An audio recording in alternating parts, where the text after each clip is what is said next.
A wheel is a fairly modern way to steer a boat. Before the 18th century, captains shifted a stick attached directly to the rudder.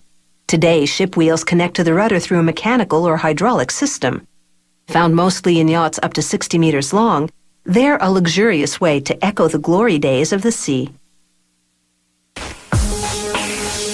This company makes yacht wheels as large as 1.5 meters in diameter. It uses two traditional shipbuilding woods, American holly and Burmese teak, species that are as beautiful as they are durable.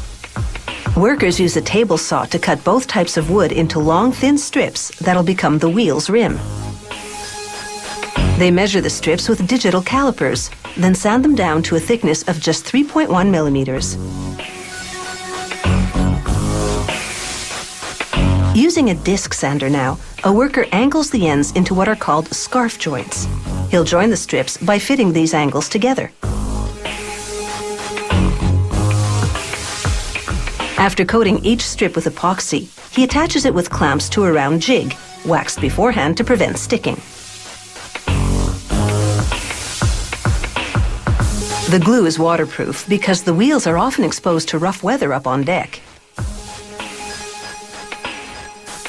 The worker gradually bends each 2-meter-long strip all the way around the jig.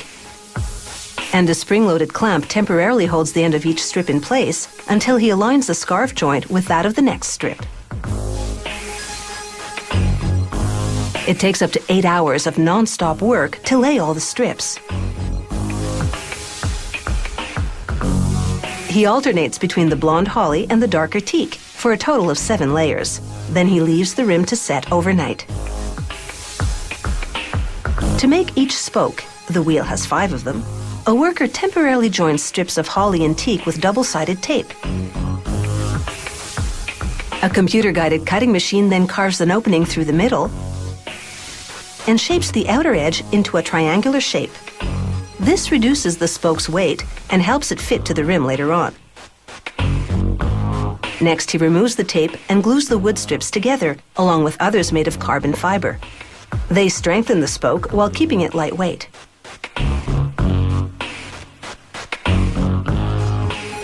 He places a waxed jig in the center and clamps it in place. He leaves the spoke to set overnight. The next, he sands away the dried glue, then uses a router to round the edges. Together, the 4 wood and 3 carbon fiber layers are just 2.5 centimeters thick.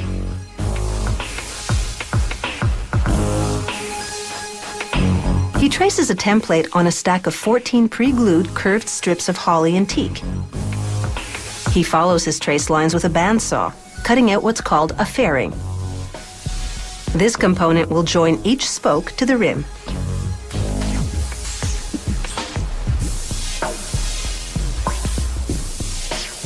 Now he drills a hole in each fairing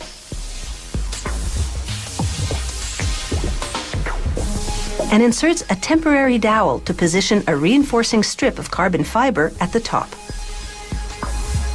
It's time to join the spokes to the rim. Earlier, he glued strong fiberglass dowels to the rim. Now he inserts them into the fairings and into holes in the spokes, also glued beforehand. Through the openings, he clamps the spokes to the rim. Then he positions an aluminum hub in the center, tapping it into place with a mallet. Now with a jigsaw, he cuts a sliver off the ends of the fairings so they'll curve into the rim. He uses a router to round off the vertical edges of the wheel. He files the fairings by hand to complete the smooth transition to the rim. Just these finishing touches alone can take up to 5 hours to complete. Using a router, it takes him another 5 hours to gradually round off the horizontal edge. Now to protect the wheel from the elements, particularly sun damage. First, a polyester primer. Then they sand it and apply 2 coats of waterproof varnish. On the yacht, 5 stainless steel bolts attach the wheel to a pedestal that connects to the rest of the steering mechanism. To change how fast the rudder moves, you simply turn a knob at the center of the wheel. How's that for power steering? To get you where you're going, come hell or high water.